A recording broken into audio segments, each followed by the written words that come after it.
Let's see what else we've got in here. Yes, we have my man, the one that made me want to get this set in the first place. We have Flapjack. Welcome home, Rep Pack. Marcus here, and welcome to Comfort Cartoons, the show where I collect absolutely everything from the late 90s, 2000s, all the way to the modern day, and currently not on location, trying to build the world's biggest Spongebob and Nickelodeon collection. Well, there's a Spongebob item in here. Hey, there's more than a Spongebob item. Okay, I always got room for the sponge on my desk, okay? But also the owner of this channel, for some reason, tends to come home quite late. I'm not sure if you guys know this, but you're all...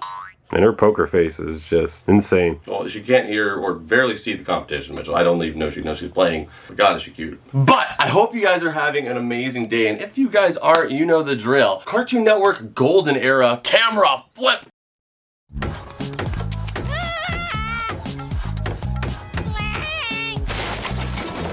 guess he doesn't like lemonade. It's about to get a whole lot brighter, Rep Pack, because your boy is here. And today is a very special day, because as you can tell, we are in the CN room. If this is your first video, this is kind of a rare circumstance. We're in this room, but it's for a very, very special item that is not on the table. We have to go grab it. My Coke Zero is, though, and Ryan, Coke Zero break.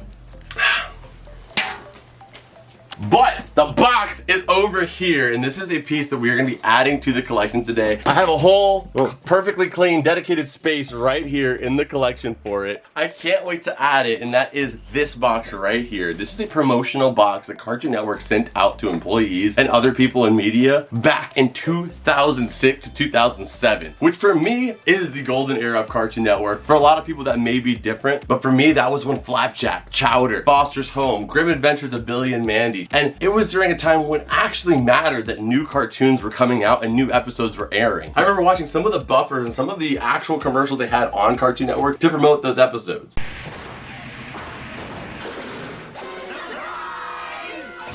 Now you don't really see as many buffers unless it's for Craig of the Creek, of course, or the infamous Teen Titans Go, which actually we also still love over here too. We kind of love everything here. But this guy right here is in that prime era, so there's some Foster's representation here, Ed and Eddy, all the stuff that we love, and I know Mitchell loves as well. I see a little Ben 10 on the side. I see a little Rodney. There's a lot of awesomeness in this, and we're going to be adding it to the background here. We're going to have so many awesome characters represented, but first let's check out the box and get into it. Okay, so let's check the box out. We'll have shots that are going to be showing it a little closer, but on the top right here, I think this must have been something for the holidays that was given out, because it says, face it, we could all use more friends for the holidays. I could use more friends just on all the days, but nonetheless, that is still awesome. And on the side, we have a C, of course, for cartoon, and then over here, we have an N for network. But you have all the different representation on the side there. But what I gotta say is, I'm gonna put this box in display here, and one side has Flap. Can we just say his full name? That was weird. Flapjack. Thank you. And then over here we have Chowdy. I thought you were gonna call him Chow.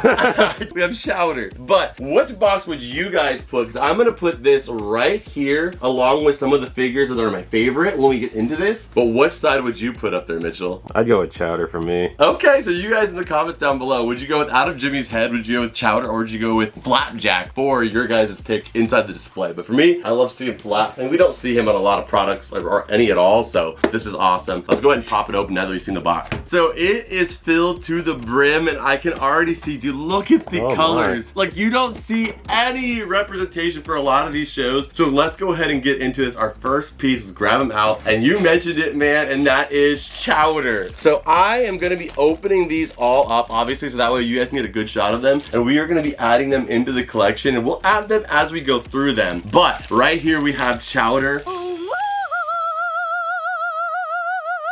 And ooh, it kind of, whoa! That 2007 plastic was built different. Oh my God. Ryan, play it back. No damage happened though. Okay, so we have Chowder right here, and you guys can see that they're kind of like in a cubey style, and I mean, you can do it. I like that.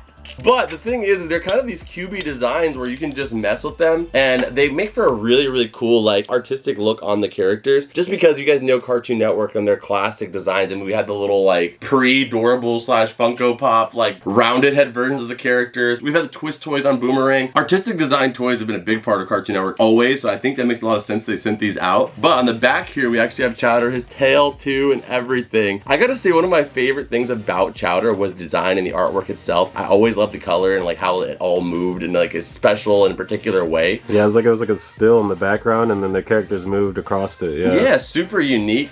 First, I'm gonna ask your favorite character from Chowder. My favorite line from Chowder is always gonna be, "I'm not your boyfriend."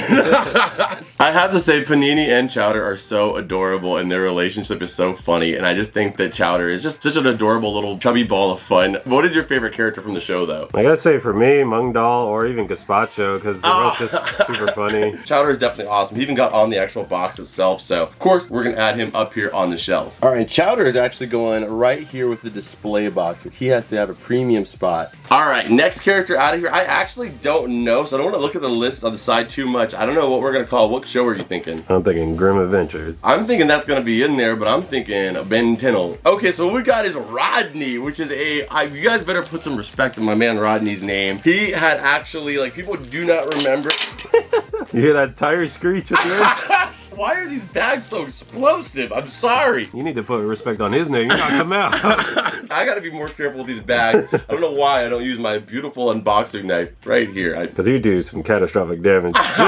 But we have Rodney right there, and I gotta say, this is an awesome one. Squirrel Boy was one of my favorite shows growing up, and it actually did have like 3 or 4 seasons, and people do not give it the credit of having that many seasons. Sir, the I'm a Yamhead Armada has launched an invasion. But it was an awesome show. Despite the strangely designed main character boy, I'll never understand what that kid head shape was. He has like a reverse Phineas head. It just doesn't work. I don't know if you've seen the kid. Oh no. I'll put him up on screen. But the only representation for Rodney that I can personally think of are these guys right here. These are the McDonald's toys they released around the same time, and you have 2 of the characters right here. I said squirrel and she appeared. You know she loves chasing squirrels.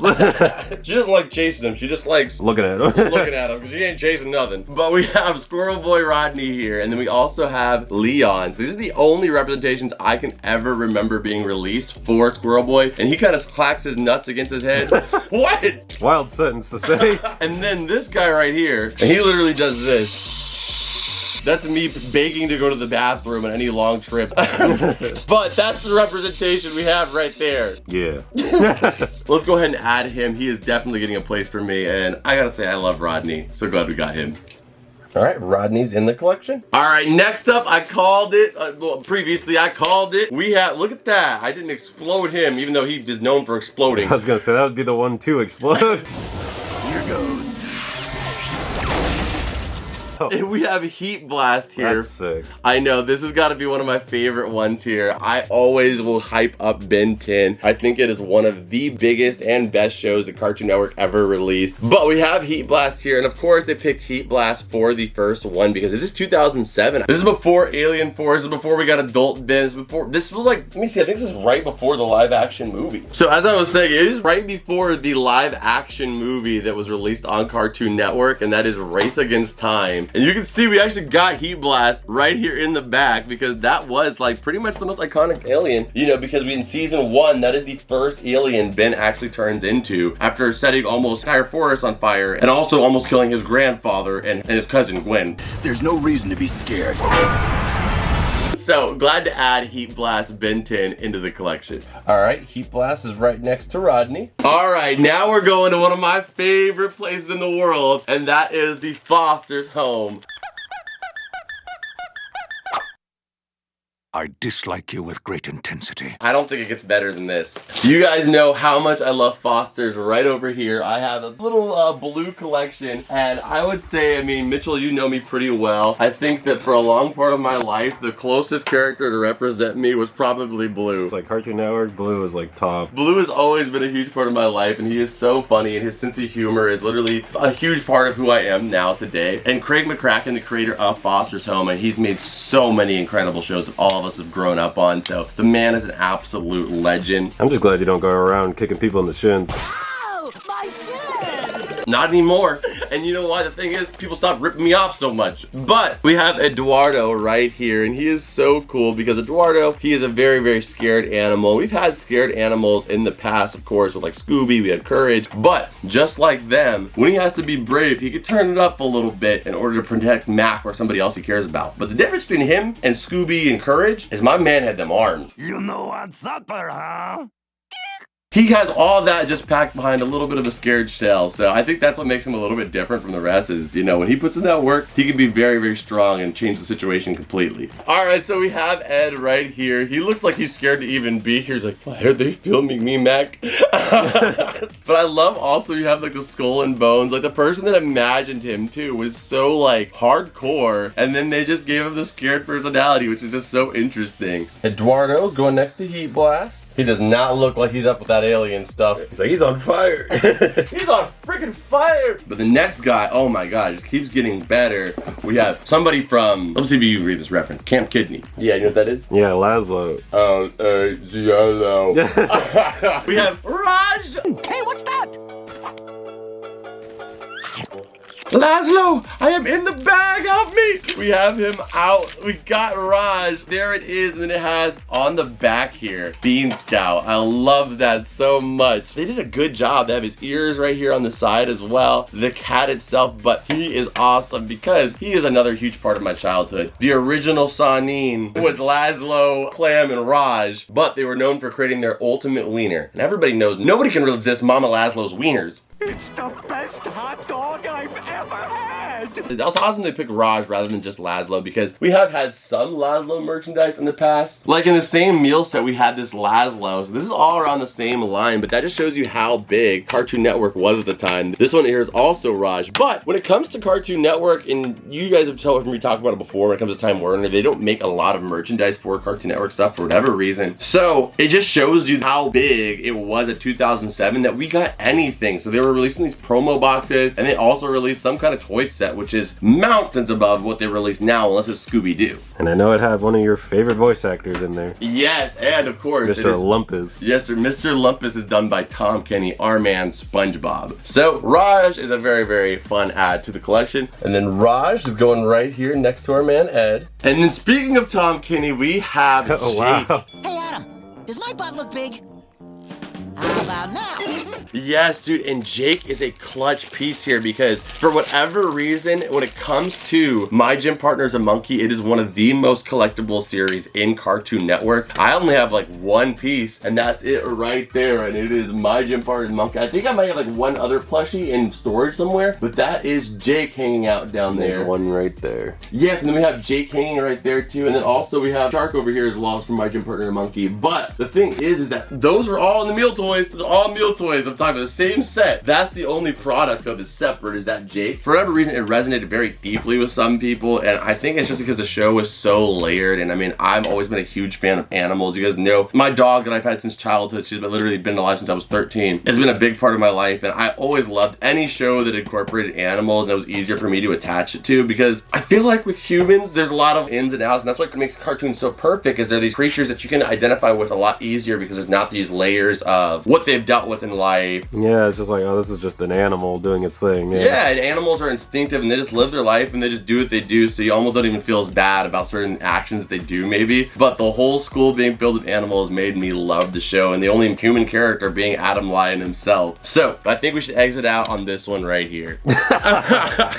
Right next to Chowder, we're gonna go and add Jake. Oh yes, and then we have the Grim Reaper here. You called this one earlier. Mama say, mama saw, mama saw, mama say, mama saw, mama saw, mama say, mama saw. Get on with it. I'm gonna keep grabbing items because I don't have representation for these shows, so I just want to show you the few things they have out there. We have Grim right here, and I gotta say that gloss black looks so freaking cool. And he is a slender character, so it is cool they put the little etching. That way you can see like what his real form factor would actually be. I mean, he is as skinny as it gets being a skeleton. But we do have this one that was released by Kid Robot a few years ago. And other than that, it's just pretty much vintage product. We have like some bouncy balls, a couple little things Ryan will put up on screen, but there really isn't a lot. So I'm so glad we're able to actually add Grim in here. But Billy, Mandy, how you gonna turn me into a cube man? I don't even like Minecraft. And then we're gonna add our man Grim over here. And you'll probably know who's gonna go in that space there. Okay, next up we have Buttercup.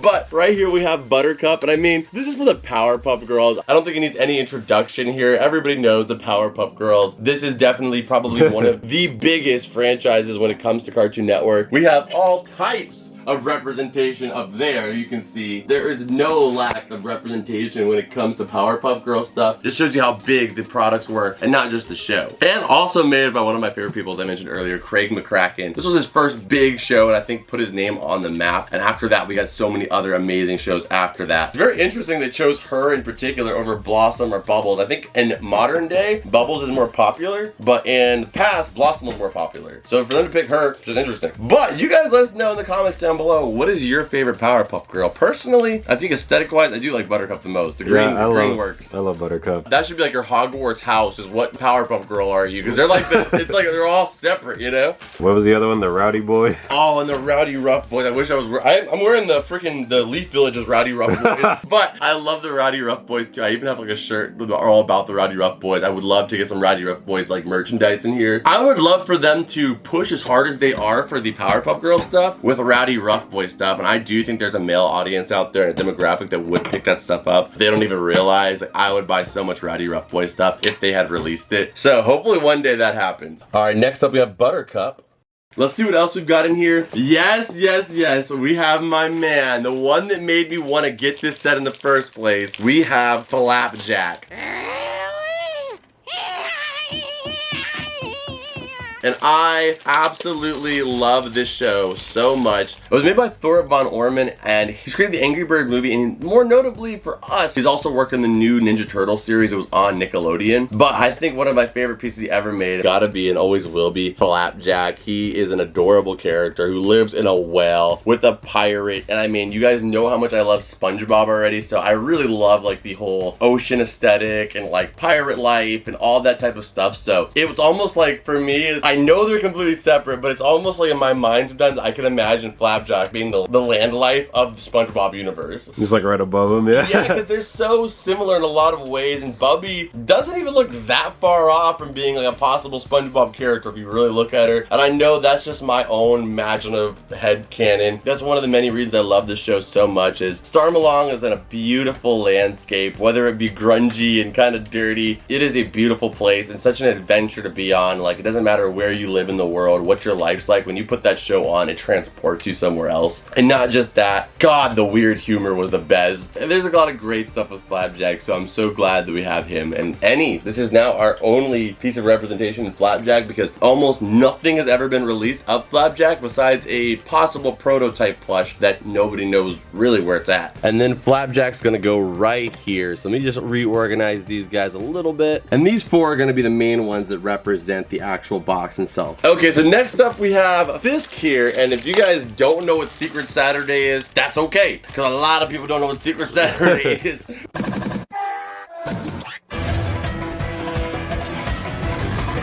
But this guy is from Secret Saturdays. It was a show that came out around this time, actually, like almost right when this was released. And it's a show about a family of spy/cryptid hunters, basically. They go out on different missions about cryptids. They use all these tools that involve cryptids. And when one might see this, what would you think he is? Like a Sasquatch? Maybe like a Yeti? Something? Yeah, I know. I'm just thinking straight up Charlie, man. He looks like Charlie. He looks like a Yeti, but turns out he is a Lemurian, so that makes me think lemur. But apparently the best thing I found to describe him is a gorilla cat, and I love that because my favorite animal is cats. The gorilla aspect kind of freaks me out, but the gorilla cat sounds like it'd be very, very awesome. He is definitely an awesome character to represent them. He's kind of like the mascot of the Secret Saturdays. The only Secret Saturday item we have in here is actually the airship, but if you're interested in collecting Secret Saturday, I mean, if you have $20, you can find something awesome for a Secret Saturdays. Like, if you want to collect all their action figures, you could probably do it for like $500, which is not unrealistic because Secret Saturday stuff just isn't that expensive. But I personally think that the Secret Saturday show was an interesting one. I didn't watch it that much, so you guys let me know your opinion on Secret Saturdays. I can only maybe remember like a handful of episodes, so I can't really put my opinion out on that aspect, but I'm so glad to have Fisk in the collection. All right, and Fisk we're gonna add right up here.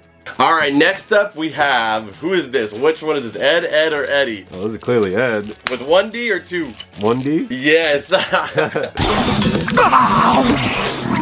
So right here you can see he has his actual sleeves right here too. And again, Ed and Eddy stuff is so hard for us to ever come by. So I'm so glad we have Ed here. Of the three, he's probably my second favorite. My favorite is Eddy. I mean, who wouldn't even have this show probably if it wasn't for Eddy and his schemes. But then behind him would be Ed, this Ed right here. He may be dumb, but he is so sweet. And Sarah was the worst, the absolute worst. Yeah. And the second worst was Jimmy, always co-signing everything Sarah did. As a kid, I could never understand it. I was like, dude, you should just like throw her out the house, like just be done with her. But when you get older and you realize that it's family, Ed was so mature and so ahead of his time when it came to being patient and still being so sweet and taking care of his sister, despite the fact that she was the worst to him. So we love Ed here, a big, dumb, lovable guy. Ed's gonna squeeze in here. Okay, then next up we have the now my favorite member of the KND. We have number 3. I can now also reap the immortal souls of grown-ups, collecting my dark harvest with a cold iron blade.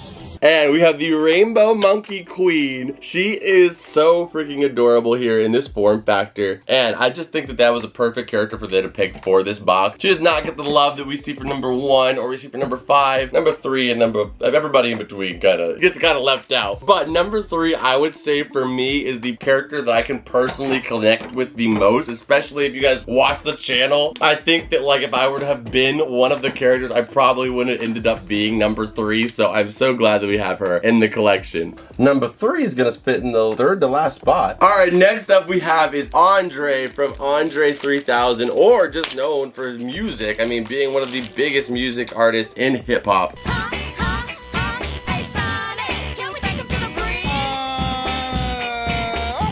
We have Andre here, but this show has a special place in my heart because it was one of the few shows that I remember being on at the time that had a lot of black representation in it, but not just that, musical representation in it that I didn't understand then and I'm barely starting to understand now. It is unbelievable some of the music they had in the show. I think most iconically people would remember the show from the dance battle that they had as a buffer on Cartoon Network.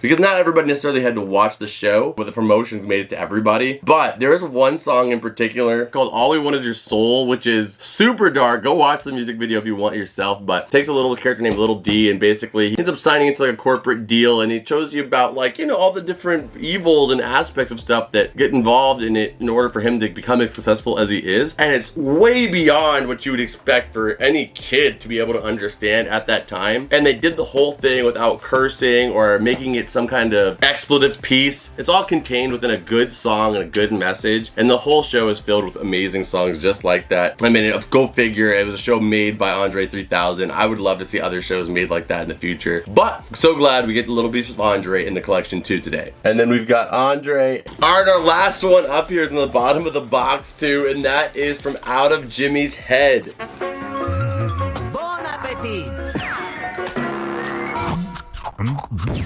And this right here is Croco from Out of Jimmy's Head. Like I said, oof, almost knocked him back into Jimmy's head. We got Croco right here. And if you guys haven't seen Out of Jimmy's Head, that's also okay, because Out of Jimmy's Head is kind of an interesting one. If you guys watched it growing up, let me know. So basically how the show starts is like, I mean, it starts kind of rough. There's a kid named Jimmy, and he just gets completely bodied by a train. Like, let's just be honest, Jimmy died. But then they were able to transplant a different brain into his, which happened to be a cartoonist brain. And then he started seeing the whole world as a cartoon. Did not grow up watching this show too much. Usually a lot of times if it had live action, I would just kind of skip the channel until another animated show came on. That's just how I am. But I never gave it a real chance, but maybe I will now. So right here we have Croco. So that is actually our last character here in the box. Now we can actually put this display box up here on the shelf. But before we do that, stick around. We're gonna add all this stuff to the collection. You know the drill though. Scan it.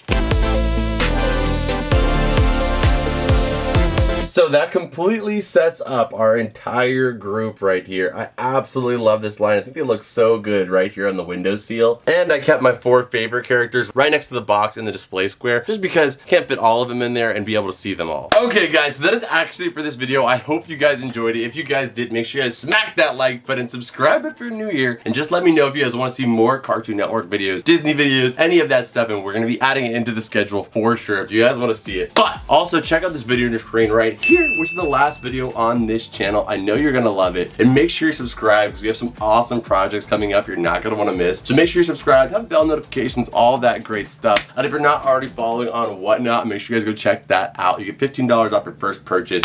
But with all that out the way, I hope you guys have an amazing rest of your day. And as always, I will see you beautiful people in the next one. Adios. Bloop.